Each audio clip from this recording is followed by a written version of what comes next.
wie weiten als Kinder Gottes, als Bibelleser, wo neidig das dort wie als Christen ab dem schmalen Weg, der zum Leben führt, blieben sollen. Und über die letzten paar Werke habe ich von Gottes Wort gesehen, was es meint, für Herbst ab dem schmalen Weg zu sein und ab dem schmalen Weg zu bleiben. Und aber weit wie auch, dass es viele seltsame Christen gibt, die ab dem breiten Weg sind. Die an sich Christen überleben nicht, so als Christus gelebt hat. Und dann ist es los wie in der Petrusbrief, wo Petrus handeln will, dass seine Leser und die Propheten und Apostel wird von Jesus Christus denken sollen, um ihre Horten und Gedanken von wahren Menschen zu bewahren, die nicht Gott sein wollen. Dort gibt es Menschen, die wasse Dinge in Gottes Wort nicht sein wollen. Woran nicht? Petrus sagt, später wollen kommen, die so leben wollen, aus ihrer eigenen Last andrift. Diese später missbrauchten Gottes Wort, um ihren Gesetzlosigkeit zu unterstützen. Die werden nicht bloß später, wie sie falsche Lehre verbreiten deuten, um ihre eigenen Sünden und Sinnenlast zu rechtfertigen, sondern währenddem sie die deuten, proben sie, ihre Seelen zu trösten, indem sie sich selbst verlügen, da Christus nicht zurückkommen wird. Die sehen, wo bleibt Jesus mit seinen Versprechen wahr zu kommen? Unsere Väter sind alle gestorben und da bleibt alle Krieg so, als dann aus der Welt ihren Anfang hat. Und Petrus sagt, so eine später werden es nicht sein, dass Gott vielen Menschen wegen ihren Ungehorsam Gott gegenüber bestraft hat. Und dann gibt Petrus uns eine sehr klare Beispiel aus Gottes Wort, wo Gott Menschen, die ganze Welt eigentlich all bestraft hat, wegen Menschen ihre Sünden. Was Leute über die Welt kommen?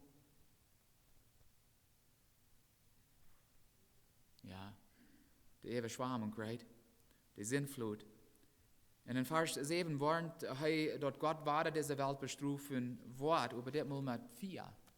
Das mal mit 4, die ganze Welt vernichten. Und dann in Vers 10 sagt über den Herrn sein Tag wird so kommen aus einer Stelle an der Nacht. Und dann wird es schrecklich krachen. Und die Himmel werden abgeleist worden. Und du wirst so eine Herz sein, dass dort, wo die Welt gemerkt ist, verschmelzen wird. Und die Erden, was der Buben ist, sagt wird an Flammen abgehen. Und das wird am letzten Tag passieren, wenn Jesus Christus zurückkommt. Und dann wird dort hinkommen. Und ich frage ans Sinn nach, warum ist Jesus noch nicht gekommen? Die letzte Tage sind nun almost 2000 Jahre gewesen. Jesus sagt, an der letzten Tage werden diese Dinge passieren. Die sind almost 2000 Jahre gewesen. Nur was lehrt Jesus? Und ich sehe, wir würden mit Gottes Hilfe das Frau von der Samarias-Tod betrachten, und nun sind wir so weit. So, nur was lehrt Jesus? Warum ist er noch nicht gekommen? Uns Antwort fing wie in 2. Petrus Kapitel 3, Vers 8 und 9. Lass mir den Vers für uns lesen. 2. Petrus 3, Vers 8 und 9. Aber vergeht das eine nicht, lieber Freund, dass ein Tag bei unseren Herrn nicht anders ist als 1000 Jahre, und 1000 Jahre nicht anders als ein Tag. Der Herr verträgt sein Versprechen nicht so lang, so als ein Gemein, er hat bloß Geduld mit uns, wie er will, dass alle Mann sich abmerken soll und dass keiner verloren geht. So, hier fängen wir wenigstens 2 Gründe oder 2 Ursachen, warum Jesus noch nicht gekommen ist. Erstens, Jesus Christus ist noch nicht gekommen, wie es heute nicht an unsere Zeit gebunden ist. Wofür ankickt wir nicht in der Glock zu sein, was der Glockenzeit das ist, right? Wir sind so sehr an Zeit gebunden als Menschen. Gott ist nicht so. Und obwohl 2000 Jahre für uns lang kommen, besonders wie es wir mal tausend Jahre leben, die meisten von uns und so wieder, für Gott sind 2000 Jahre sehr kalt. Gott hat mehr als genug Zeit, er steht eigentlich über Zeit und ist nicht von Zeit begrenzt. Gott wird 14 Jahre genannt. Und was meint das Wort? Wer weiß?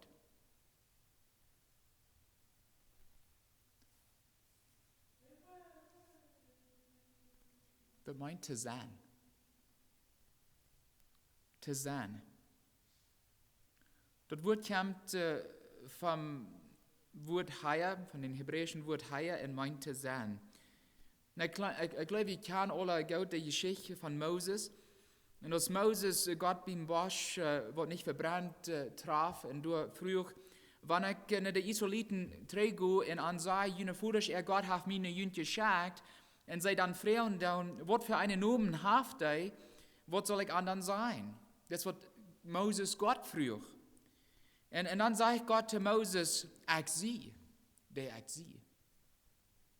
Und er sagt, so soll's die Israeliten sein, ich sie hat mir eine Jünt geschickt. Ich sie. Er sagt nicht, ich wir mal, ich war noch mal sein. Er sagt, ich sie. Und ich sie schließt die Vergangenheit, Gegenwart und auch Zukunft an. Gott ist immer gewesen. Es von dir noch. Und er wird immer sein. Deswegen sagt er, ich sie. Hat die geschickt. Und wir wollten, dass Jesus auch Gott ist. Er ist Gottes Sehen. Und in Johannes Evangelium Kapitel 8 zitiert Jesus direkt Gottes Wort oder Gott seine Wort aus 2. Mose Kapitel 3, wo Gott zu Moses redet. Und er nimmt Gottes Namen für sich. Und die Juden, die hatten kurz gesehen und gekannt, was Jesus durchdeut. Jesus sagt in Johannes 8, Vers 58, ich sage Ihnen die Wahrheit, euer Abraham wir, sie ich. Sie ich. Und das nicht der einzige steht, wo Jesus den Namen für sich braucht. Jesus sagt zu Johannes in Offenbarung. In Offenbarung, 1 Vers 8, er sagt, ich sehe dort A und dort O, der Anfang auch dort eng. Sagt der Herr, der du es, der du wir, und der du kämmt. Der Allmächtige. Und dann in Offenbarung 1 Vers 11 sagt er nach, ich sehe dort A und dort O, der Erste und der Letzte. Vers 17 sagt er zum dritten Mal, ich sehe die Erste und der Letzte, ich sehe die Lebende. Ich wir dort überkick, ich lebe ab immer in ewig. Und wenn ich mit besten Menschen reden darf von anderen Religionen, die an Jesus glauben, dann aber nicht, dass er Gottes Sehen ist, dass er Gott selbst ist, dann kriege ich diese wir zu bringen. Wo Jesus selbst sagt, guck mal, ich sehe die Lebende, ich wir dort überkick, ich lebe ab immer und ewig. Wer bitte Gott, wo das sein kann? Und dann haben sie nicht viel mehr Worte sein. Das stimmt, Gottes Wort sagt, Jesus Christus ist der Lebende. Der wird dort, der lebt und der wird ab immer leben. Der ist Gott. Er ist Yahweh. Er ist der große Axi. Gott ist Yahweh. Er ist ewig und wie Jesus diesen Namen auch hat, weil wie dort Gott ist. Und dort nicht an uns Zeit gebunden ist. Und wenn wir von der daran denken, dann, wenn wird Jesus kommen, wenn er will, dass er von der kommt, dann wird er von der kommen. Wenn morgen, dann kommt er morgen. Wir wollten nicht, wenn er Jesus kommen wird, aber ein Ding wollt wir sicher. Er kommt. Er sagt, ich komme. Ich war kommen. Die wollten nicht, wenn er, aber ich war. Und das sagt nicht all, der Krieg, 2000 Jahre, seitdem Jesus diese Welt an sich gegeben hat. Aber wir wollten, obwohl er seinen Kommen verträgt, er kommt. Und wir werden bereit sein. Der zweite Ursache, warum Jesus noch nicht gekommen ist, hat mit seiner großen Liebe und Geduld zu tun für verlorene Säulen. Jesus will, dass alle Menschen sich abmerken sollen, dass sie sich bekehren sollen. Er will, dass keiner verloren wird. Jeder Tag, den Jesus uns schenken wird, ist ein Gnadengeschenk. Und wenn wir sterben oder wenn Jesus zurückkommt, dann gibt es nicht mehr Gnade. Glaubt ihr dort? Dann ist es durch. Und das gibt so viele Menschen auf dieser Welt, die glauben, wenn Jesus zurückkommen wird, dann wird er noch uns weiße Jahren geben, wo du noch genug wird sein. No, Jesus sagt, sie wacker. Right? Schlug nicht an. Wenn sie weiß nicht, wenn er echt zurückkommt, und dann ist er durch.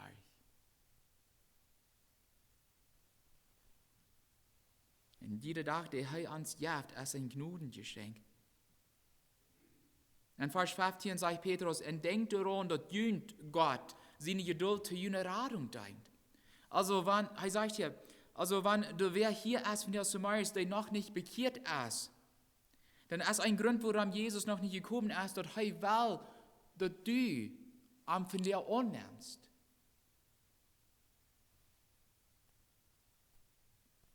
In Hesekiel 33, Vers 11. Hesekiel 33, Vers 11. Und mir ist es so wertvoll, dass diese wir alle im Alten Testament zu finden sind.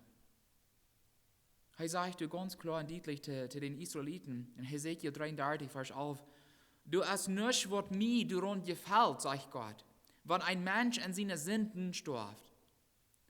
Was mir gefällt, ist, wenn ein Sünder mit seinen Sünden abhört und lebt.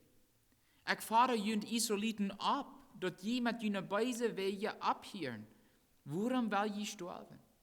Und liebe Geschwister, kriegt ihr fragt Gott von der nach einmal, warum will je in jene Sünden sterben? Von der ist noch ein Geschenk Gottes für allem, aber keiner weiß, ob mal noch kommen wird, sagt Jesus Christus hier. Von der, wenn je meine Stimme hören, sagt Gottes Wort, dann nehmen wir an. Und vielleicht sagen wir ein bisschen, die später werden, die Israeliten soll ich sein. Wir sind in einem christlichen Tüß abgewachsen. Wir weiten, was Gottes Wort sagt. Er will uns bekehren, in ein frommes, ein heiliges Leben zu führen.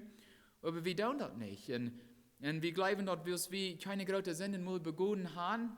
Kann jemand umgebracht oder Ehebruch begonnen oder so was. Dann sind wir nicht so schlecht. Wir sind nicht schlechte Menschen. Du hast noch Zeit.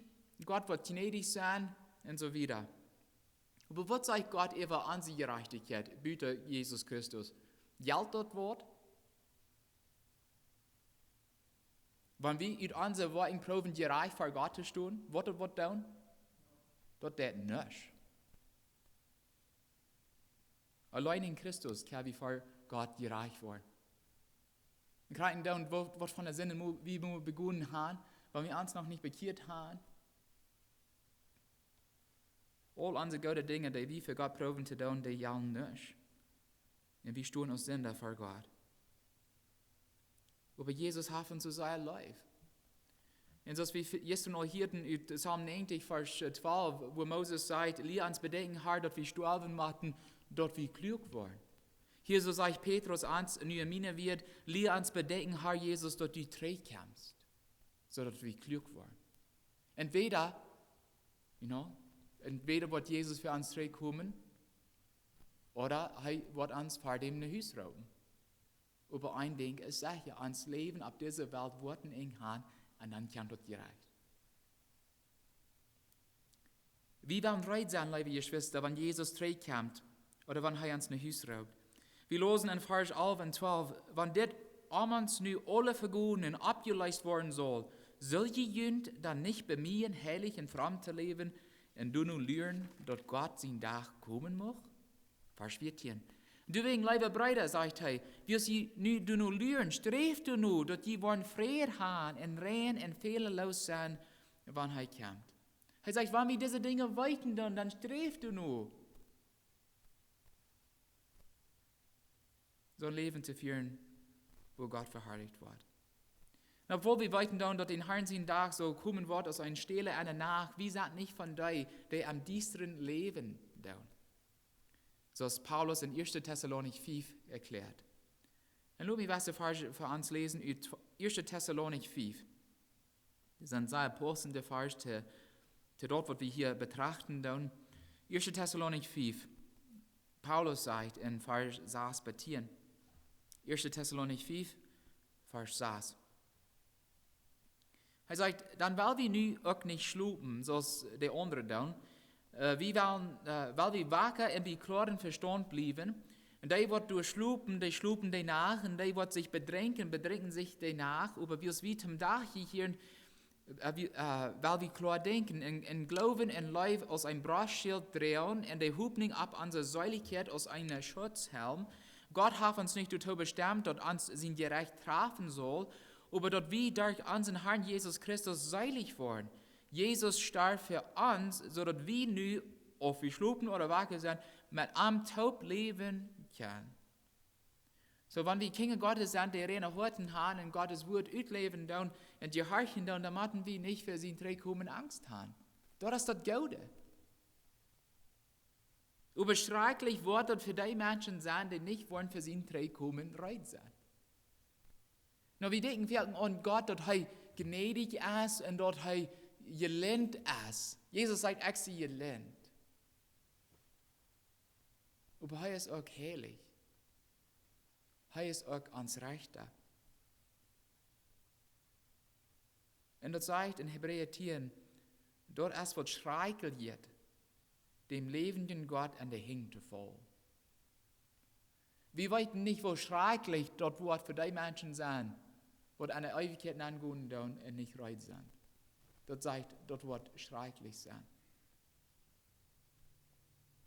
In einer Stadt, dort wir als Kinder Gottes von Jesus in Dreh kommen, Angst machen haben, sagt Petrus 1 in Vers 14, du wegen Leiber Brüder, willst je du nur lernen und strebst du nur, dass die wollen Frieden haben und rein und fehlerlos sein, wann er kommt. Und ich weiß, wenn kleine Kinder, die Eltern lernen da, nicht? Und besonders wenn die Eltern sagen, dann kommt man, wenn ich Dreh kommen da, dann will ich ein Kleinbettwort mitbringen, right? Ein Geschenk für die. Und die wissen nicht, was das wird sein. Die wissen das nicht. Die wissen bloß, okay, Papa, der sagt, der wird kommen und ich will warten, bis er kommt. Ob das ein Tag geht oder 2 Tage geht oder was immer. Dann lernen die beim Fenster, beim der, die saßen nur und die lernen und die waren meist nicht was anderes tun, als bloß warten und lernen, was Jesus kommt. Weißt du, die Geschwister in Thessalonik, die deden auch so. In Bethsaida so. Paulus sagt, die hielten ihre Arbeit ganz ab, und sollten durch Lüden, dass Jesus kommen soll. Das soll wir nicht. Wir sollen trotzdem noch schaffen und tun, was wir können für Gott, währenddem wir für ihn warten.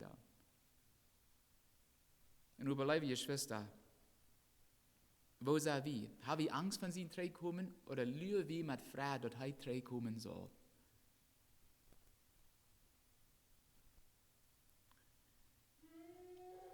Was von meiner Lieblingsverse fing wie in Titus 2. Das wir ein Wasser von der ersten Verse, die ich mal könnt auswendig lernen. Und da kam wir Trouble mit Verse auswendig lernen, aber das wir von meiner ersten. Titus 2, Vers 11 bis 13. Paulus sagt zu Titus, wirst Gott seine Seilmerken der Gnade als für alle Menschen vor nachgekommen, der lehrt uns auch die gottlose und weltliche Leidenschaften oft zu sein, uns zu beherrschen und aufrichtig und gottesfürchtig in dieser Welt zu leben, während wir in der solche Hoffnung lernen, dass uns großer Gott und Heiland Jesus Christus in Herrlichkeit kommen wird. Das ist unsere große Hoffnung. Wir lernen darauf, dass Jesus zurückkommt, dass er kommen soll. Und wir warten, und wir sind wacker, und wir tun, was wir können. Und wir tun die Leidenschaften und die Versicherungen, die uns immer weiter entgegenkommen, wir tun die zu sehen, wie verstehen die durch Jesus Christus und durch Gottes Heil. Wir haben eine lebende Hoffnung, dass wenn Jesus zurückkommt oder uns nach Hause nimmt, dass wir für alle Ewigkeit bei ihm worden sein. Und durch bei ihm wird es so herrlich sein. So herrlich sein. Und Paulus sagt, dass wenn wir das vom Herzen glauben, dann, und wenn wir Jesus Christus persönlich angenommen haben, dann wollen wir mit großer Freude und Frieden dass ihn zurückkommen lernen. Paulus in seinen Brief hat gesagt, Herr, komm bald. Habe ich dort mal gebeten?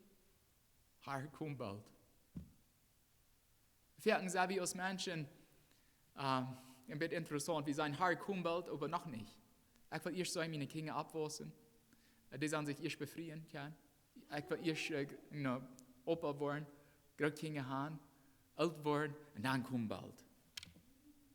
No, Paulus bet, Herr, komm bald. Ich sehe reit, wir sind reit, komm bald. Bet wie auch so steht. Und wir haben von der in vielen sind auch gesehen, liebe Geschwister, wo Petrus uns warnt, dass wir nicht so die später sollen sein. die ihre Sünden live haben und nicht sein werden, dass Jesus Christus zurückkommt. Er kommt zurück. Und viele Dinge sind ein bisschen unklar in Gottes Wort. Zum Beispiel, was wir mit verschiedenen Dingen tun sollen oder in verschiedene Entscheidungen im Leben, was wir tun sollen, so wieder. Aber ein Ding ist klar, er sagt, er kommt zurück. Und diese später wollen das nicht sein, die wollen nicht sein, wenn sie in ihrer Sünden leben wollen und bleiben wollen. Die haben ihre Sünden zu seinem Leib. Und aber wenn wir das nicht sein werden, dann sind wir nicht besser als die das Evangelium nicht glauben werden, nicht? Und beide sind auf dem rechten Weg und wollen nicht für Jesus in Träg kommen reit sind. Weil wir im Glauben die Dinge sein, die wir noch nicht mit unseren Augen sein können, aber sicher weiter dann kommen wollen. Jesus kommt zurück. Jesus sagt in Offenbarung 22, Vers 12 und 13. Offenbarung 22, Vers 12 und 13. Er sagt, kick mal, komme bald. Und habe meinen Lohn mit mir, ein jedem du nur zu geben, was seine Worte gewahr sind. Dann sagt er weiter, ich sehe dort A und dort O, der Anfang und dort Ing, der Erste und der Letzte. Komme bald. Und dann sagt Johannes nach der Tau, seilig sind die, durch tun, was er befohlen hat, dass sie ein Reich zum Lebensbaum haben und durch die Porten an die Stadt gehen können. Und was sagt Jesus? Dort Port ist eng und der Weg ist schmal, der zum Leben führt. Und ich weiß, wir werden alle durchhaben. Wir werden alle durchhaben. Und wir müssen auf dem schmalen Weg bleiben, was wir ans Ziel